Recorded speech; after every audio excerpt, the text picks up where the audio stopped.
It's going to be better now. Okay, so hello, thank you very much for being here. It's the last talk. Now you must be tired. I'm going to try to make it fast and not very painful. So I'm going to talk about this, quantifying creativity. You know, I always talk about my books, or I talk about by-inspired algorithms. So in this talk, I'm going to talk about both. I'm going to talk about by-inspired algorithms and also about, you know, my books. By the way, my books are on GitHub, just in case. They are free. You don't like them? Do a pull request. Anyway, that's me, Merelo, or Merelo. You can find this talk right there in GitHub and its corresponding GitHub repository. It also has all the scripts, all the data, and everything I have used. So just by all means, take a look. So, quantifying creativity or writing at the edge of chaos. And I mean this very, very literally. I'm going to talk about the edge of chaos. And I think I'll try to explain. This is actually 4 of my books. This is the number of words in each one of my books. In the horizontal axis, what I have is the commits, because I use GitHub for my books. They are also continuously integrated, so that's why I could do all this. I will tell you later on how I do it. Anyway, these are all my books, and it's kind of interesting how they grow. But, you know, you kind of think that they will grow by, you know, very steadily, but then all of a sudden you have things like this, which was a big oops. And this is why I actually use GitHub, because it was all of a sudden, you know, 10,000 lines disappear and say, what's going on? So I had to check out a previous commit. And once again, that's why I use GitHub. You see all this? This is because I was developing, writing a book in 3 different branches. And what you see there is when I was checking those branches at the same time. So this means that I go from one branch to another, from one branch to another, then all of a sudden I integrate that branch into the previous branch, and so on. So forth. That's why you see this serrated thing. Anyway, you can also see that it's not as steady. I mean, you think about writing and you say, I write, and then another paragraph, and another line, and then another paragraph, and then another chapter, and so on and so forth. It's quite linear. In fact, it's not. It's even more not so when you are doing it the way some people do it nowadays by computer, right? I have to talk about Darwin because I'm going to talk about sound. I'm going to talk about a lot about sound. And I read about some advice from Darwin to some to writers. He was telling what he was doing every day. Well, I think he did was taking a sound walk. So every day he walked his dog for 1 hour, like 2 hours. Actually, he didn't work so much. I mean, you think about Darwin, and was one of the greatest scientists in the 19th century and probably of history. But he worked like 1 hour, 2 hours every day. He thought a lot. He didn't work so much. But one of the things is, you know, working in what he called a sound walk. So that means that writing involves sound. I'm going to talk about sound. But writing is also about breaking metaphors. So all of a sudden, I'm not going to talk about sound. I'm going to talk about how I did all this. First of all, this is a YAML configuration for Travis. I use Travis for, as I said, continuously check what I am doing. Basically, what I'm doing here is to spell check everything. The interesting thing is that I only need to install this into my repository, because this thing here, what it does is it creates a test with this code. That's that. But it says, okay, you have to check everything in the directory called text, and you are going to use Hansfeld for doing that, right? And then what it does is it calls tab harness, which has previously installed it. I say, okay, do this, check it out, and fail if one of the tests has failed. The interesting thing about this is that it's got the side effect of counting the words that it was doing. So that if you have some kind of objective, daily objective, like say, I'm going to write 500 words a day or 1,000 words a day, this is what writers do. You know in advance how many words are you doing. But at the same time, it's checking your spelling so that you don't insert some embarrassing typo in the manuscript you're doing, right? Okay. So this is the Perl. I mean, I'm doing Perl, so I'm going to put a little bit of Perl code. It's not interesting. I mean, you don't need to look at it. But basically what it does is it downloads all the log files from Travis, and it checks from something called number of tests equal to whatever. and those are the actual number of words in my manuscript, right? So that's how I know the number of words that are there in my manuscript, and that's what I'm going to use here for measuring how I progress in writing, right? Basically, this what it does is writing it in a file, so it's a CSV file. After that, what I do is I process everything using R, which is very interesting. It's not Perl. But R is in Perl, so it's an R. So, R is very convenient because you can do all kinds of graphing, all kinds of statistics, and all kinds of things. So, how does that pile of sand, that's my writing, that's my book, grow? Well, the interesting thing is that it doesn't fits and starts. It doesn't grow steadily. Something like this. So this is the delta, the number of words for one particular book. I don't remember which one, but they all pretty much look the same. But you see that all of a sudden you write like 1,000 words, but the next day you write like 1 word, and then 1,000, then 1, and it gives 200. So it's not as steady as you might think. It's not like every time you sit down and you do a commit, you write 100 words or whatever. But this is quite interesting, because it's like a real sand pile. So if you look at a sand pile, you drop sand on a sand pile. It doesn't grow steadily because all of a sudden you have an avalanche and it's falling down, and it doesn't grow so fast, so it's growing, the slope is growing in some way. You have things, so it's like a real sand pile. Something like this. Real one, very interesting. But you also have this kind of thing. So it's not only a sand pile, it's a sieve sand pile. This is, you already know about sieve, because every time you look at some literary text, you know that the number of words that have been used, they follow a Zipf's law. So that's what Zipf's law is all about. But this is not about that. This is about number of new words every time you sit down to write. So that means that the first one, the time I did the most, and take into account that this is taking out the first commit, so it's from the second commit on, right? So that I was incredibly productive. My father-in-law was not talking to me, somebody was not disturbing me in any way, so I put down like 1,000 words. And this, you see that this is a logarithmic scale, goes down logarithmically. It's not exactly C. It's actually a double Pareto log normal, but you don't need to worry about that, right? But you know, it's kind of complex. So as soon as you see something like this, like a power law, something like this, you see that something complex is going on. It's not like something very similar. And it's also something called scale independent or scale free. So I go back to another question. Can books self-organize? So it's, you think about writing, book, or whatever. You think about, you start to write stuff, and then you have an idea, and you write some more. It's not exactly like that. So what this is telling you is that there is some kind of self-organization going on in the book itself, independently of what you do, independently of what you are doing, if you are collaborating with someone, and so on. In fact, this thing over here is a representation of a sand pile as a finite state automaton in something that was called the back-Pang Wiesenfeld model. This is what I'm using here as a background, and I'm using it as a model for my book. It's also called a sand pile model. So, what's self-organizing in this sense? Self-organizing is that they tune themselves.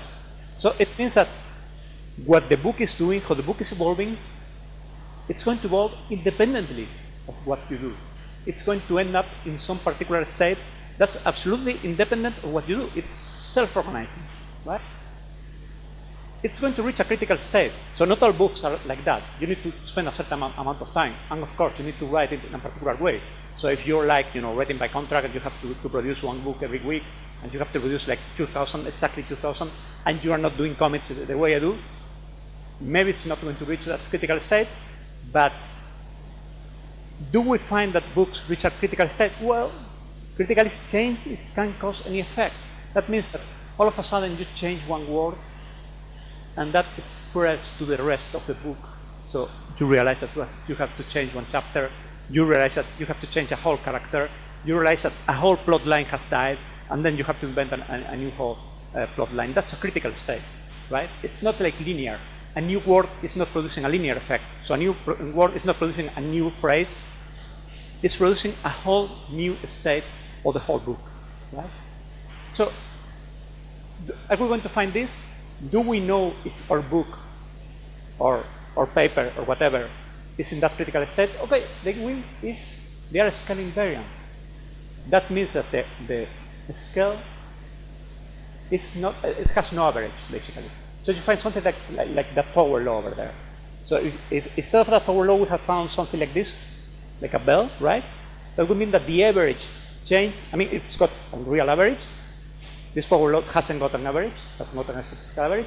So it means that there is no average scale. There is no average number of words that you're going to produce every time you sit down and you commit your changes, right? There are also long distance correlation. This is quite curious and quite important. So that means that something you change now is going to affect something you do 5 or 7, 20, or even 100 commits later down the line. So that's the second condition for having this self-organized critical state. Long distance is exactly that. Some people have been measuring that in terms of days. I don't work every day on my books. Sometimes I don't work in a whole year. But commits are a unit of content. It's a discrete unit of content. So long distance is exactly that. Very important thing, there is pink noise. Where pink noise is too complicated for a single slide. And I got 30 minutes talk, so I'm not going to go into that. But I put this beautiful beach where there is some pink noise there. Okay. So first thing, do I find that in my books? I have this scale independent. This is actually the size of the number of changes of a particular size versus the actual size of that delta, of that change. This is kind of a power law. It's a sucky power law, but it's still a power law. So it's scale independent. So there is no particular scale in which changes are happening. I can say that every time I sit down, I do on average 10 words because there is no average. Right? So we find that scale independent. So my books are in that critical state. Second, there is long distance autocorrelation. And yes, there is, and this is most amazing. This is not the same book. I took this from a different book. So actually, in my 4 books, only one has got this quality. But you see that something you are doing here, this is autocorrelation. So it means that the relationship between the size of a change now and the size of a change 20 commits down the line. So actually, this is, I think, it's 21 or 22. There is a critical number around 20, and I found that in many repositories. That means that that 20 commit limit is very important, and you find that long distance autocorrelation. So that means that you're changing one word now, and 20 commits later on, the size of the things you are going to do, I mean, it's going to affect the size of the changes you're going to do, which is, as I say, amazing. There's pink noise. No, but I have this beautiful thing. We don't have a pink noise. That's too bad. So I haven't found pink noise in any of my books, looking at them this way. But there are other ways of measuring this piling of sum. So what I was measuring before was number of new words, delta words, right? But actually have them in a repository. So that means I also have number of lines, number of new lines. Actually, you can change the number of lines. You can change a number of lines without changing the number of words. You correct something. You change one word by another word, one phrase by another phrase. Maybe you even have less words than before. But you can change it in many different ways without affecting the number of words. And you have that in the repo. Actually, if you look at it from the repository using this Git module, so you look at the repo and say, okay, what I'm going to measure is the number of lines affected by this comment. That's another way of looking at the repository. And in fact, it's a very interesting way because you can look at any repository this way, not only at books, but also at papers, which we also do there in GitHub, and also at software. By the way, I'm going to talk about how this appears in software in my lightning talk in Friday. So, I mean, check it out. I'm going to talk about that. There are very interesting things. Anyway, this is what I do. So I check out the repository, and I create another different kind of thing where what I have is number of lines that have been affected by a change. And we also have scale independence, measuring it this way. We have long distance autocorrelation, and yeah, we got pink noise. Again, this is kind of complicated to explain, but the basic idea is that this is going down, right? So this is a power spectrum, power spectral density actually. If you have it going in that direction, that's pink noise. If you have it going up, it's purple noise or something. You have all kind of colors. But this is beautiful. This is very nice, and it's going down. This was actually my first book, the first book I wrote in English, and the one that started everything. So we have pink noise. Yeah. So we have this self-organized criticality, which is just great. And then I say, okay, I mean, it's no big deal.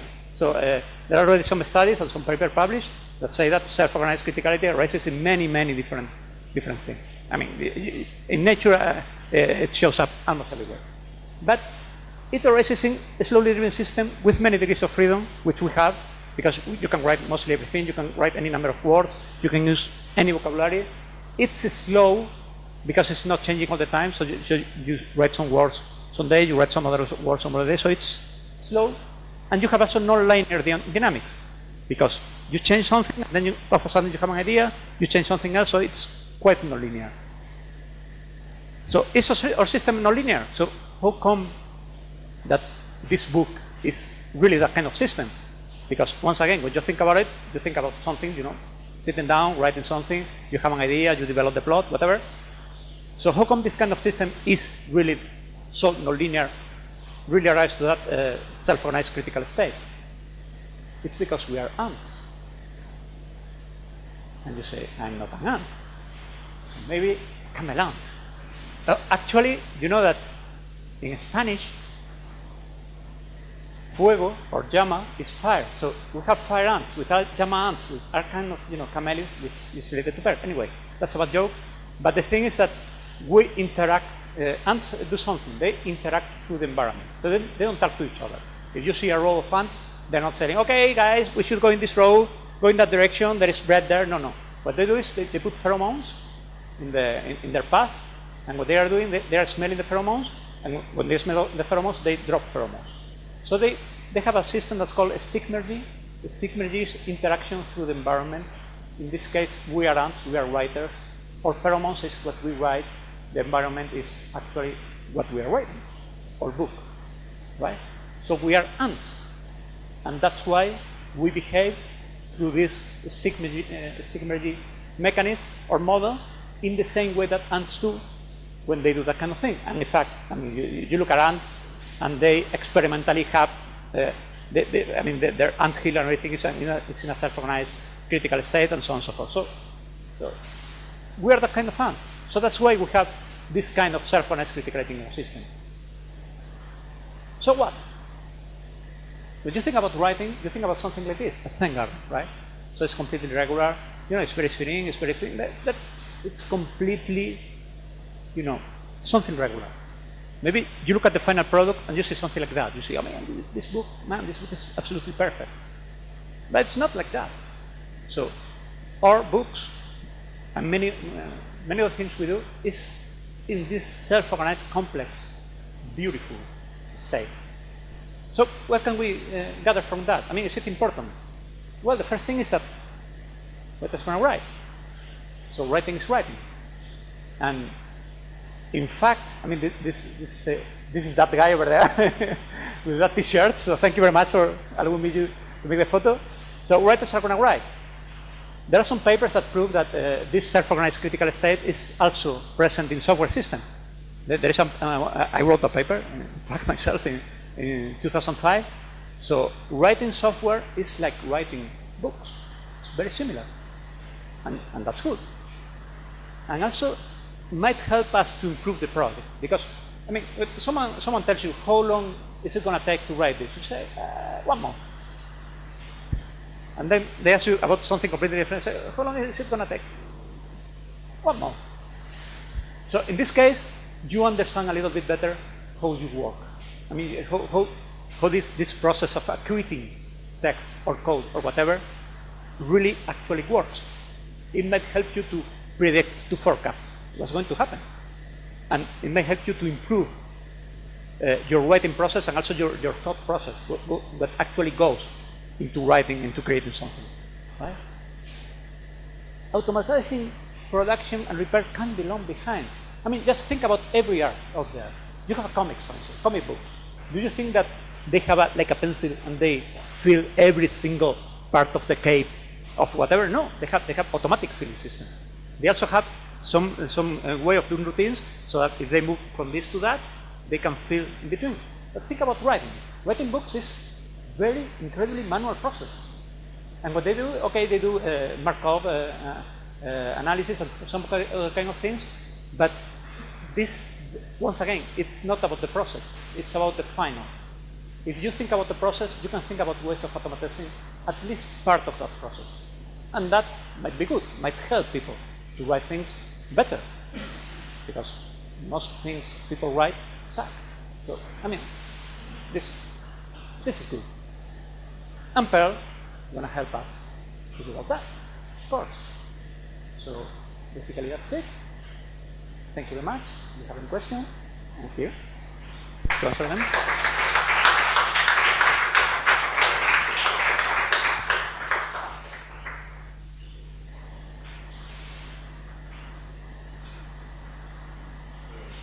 Yeah?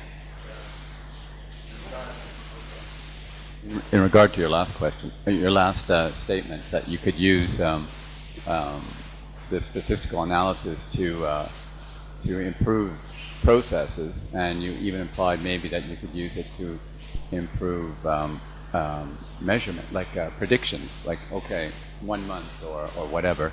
Have you looked at doing any extrapolations based on, say you work for a week, and then based on your findings for a week, extrapolate how long it may take to finish? Do you understand? Yeah. So thank you very much. He's asking if I have tried to extrapolate what I'm going to do in the future. In fact, I have the models right there, so they're in the repository, so you can fit them very easily. So you can pretty much predict what's going on. Just think about it when you're working on something and you're close to ending. Although when you are working this way, you never end. So it's like a book is like a something that you change. I mean, when I work in my books, I produce new editions. Like I call them releases. Actually. So I do a new release every 3 months or 4 months. But whatever. I mean, when you are close to the release, the delta of the changes is going on little by little. So you can pretty much predict when that's going to end based on past experience. So you can train it using some classical fitting algorithms like ARIMA or something like that, and you can try and predict what's going on. So that would be a nice insight of what's what's going to happen in the future. Sure. If you build up a little, like a database of several books, I guess it's difficult. Do you find that the pattern repeats itself? Because you mentioned sometimes it didn't. For some of your books, you see some trends. In other books, you didn't see those trends. Thank you very much. That's a very good question. In fact, I have generated automatically reports on all my books and also on some software projects. Many of the things are quite similar. So the SIP exponent is quite similar. The kind of patterns you use in change, that autocorrelation coefficient is exactly the same. That's amazing.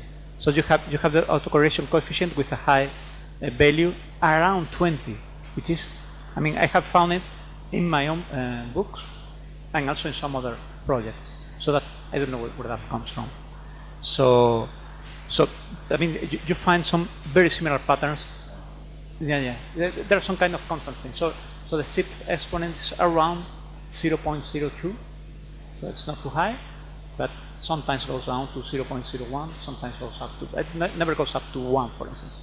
So it's not like you have a very, very, very, very steep slope going down. So you have changes at 1,000 words and maybe 900, but you don't have one change at 1,000, then one at 100, then one at 10, and that happens all over the place. But of course, the problem is that I only have my books to test that. So I asked for some writers, for instance, I asked Cory Doctorow if he had like a log of how many words, because he sometimes twists. I did like 1,000 words today. But anyway, it's not exactly the same, because I'm working with sessions, not really daily words. If you look at daily words, probably the amount would be pretty much the same. But what I do are sessions. I sit down, I write like 500 words, then I correct something, then I do. So it's something different. But there are not laws, there are no data. So I think one of the interesting things about this is that you really have data. So you can measure that creativity. So I think that's interesting. And I mean, that kind of data, I haven't seen it so far. I have seen it in software projects, also measured in a different way. I haven't seen it in any novel. My hunch is that if you look at some other creative kind of things, like for instance creating 3D models or even painting, if you do it in a way that can be measured, I think that you will find pretty much the same. So, but I mean, it has to be done. So, thank you very much for the question. Any other questions?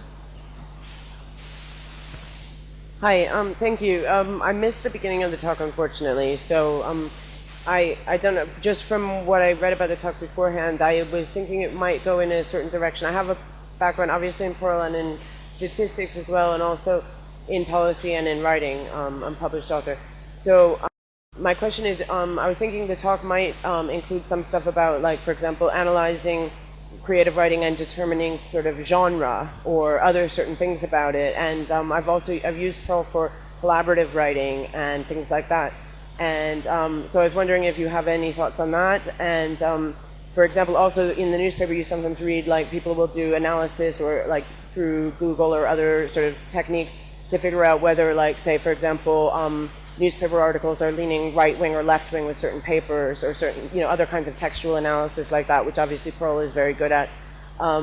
And for creative projects like collaborative writing or other kinds of projects, or just to analyze and sort of, help to kind of, I don't know, to help the creative process along, or to help sort of understand where certain writers are coming from in order to determine what you want to read even, or I don't know, there are a lot of things that you could use this kind of thing for, both statistical and just sort of textual analysis, and I wonder if you have any thoughts on that. Thank you.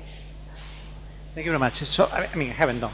That's something I want to do in the future. So I have this blue sky idea of something called literary engineering, in which you cannot do that kind of thing. So just imagine that you want one character that has a southern accent, but you want to have an accurate southern accent using the proper time, the proper words, that kind of thing.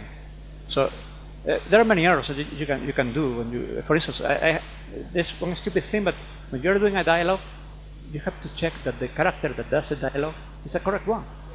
And all my books are free, so one reader detected that in one dialogue I had skipped one character.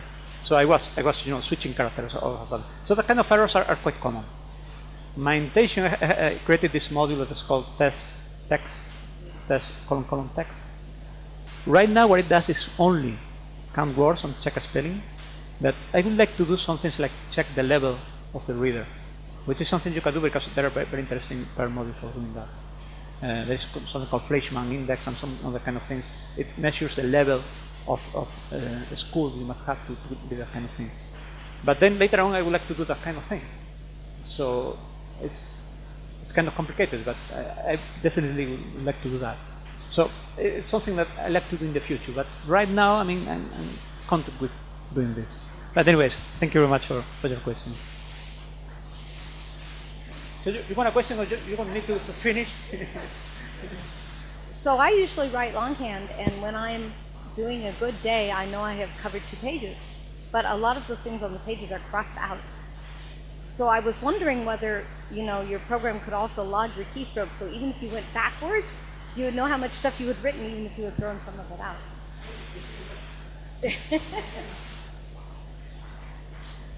So in my terms, what I'm considering is lines changed.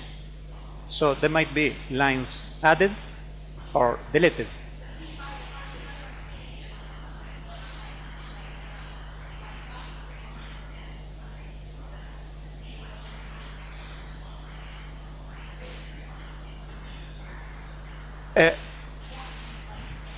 Yeah, in my case, what I'm considering is the max of lines added or deleted, because sometimes you write 2 lines and then you delete 2 lines. That would be 2. So that would be 2. I would consider that 2. But I mean, it would be very nice if you just took, in some spreadsheet or whatever you put, I wrote down like 2 lines.